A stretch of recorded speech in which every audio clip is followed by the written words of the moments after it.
అండి అందరికీ ఈరోజు నా మార్నింగ్ డ్రింక్ వచ్చేటప్పటికి జీరా వాటర్ అయితే తీసుకున్నానండి. ఈ నిన్నటితో నా 30 డేస్ వెయిట్ లాస్ ఛాలెంజ్ అన్నది కంప్లీట్ అయిపోయింది. తర్వాత మళ్ళీ ఒక 5 డేస్ తర్వాత నా వెయిట్ అన్నది అప్డేట్ చేస్తానండి. ఎందుకంటే పీరియడ్స్లో ఉన్నా అందుకోసం నేను వెయిట్ అన్నది చెక్ చేసుకోలేను.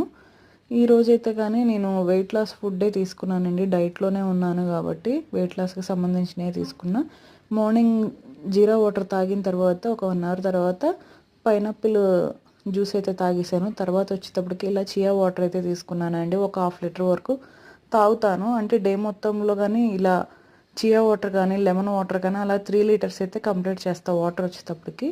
ఆఫ్టర్నూన్ లంచ్లోకి వచ్చేటప్పటికి గోధుమ రవ్వ రాగి సంగటి విత్ చేపల పులుసుతో తిన్నానండి ఈరోజైతే. కానీ ఈవినింగ్ వచ్చేటప్పటికి ఒక గ్రీన్ టీ అయితే తీసుకున్నానండి. తర్వాత నైట్ డిన్నర్లోకి వచ్చేటప్పటికి ఓట్స్ స్ట్రాబెర్రీ స్మూతీ అయితే తీసుకున్నాను. ఇదేనండి ఈరోజు వీడియో.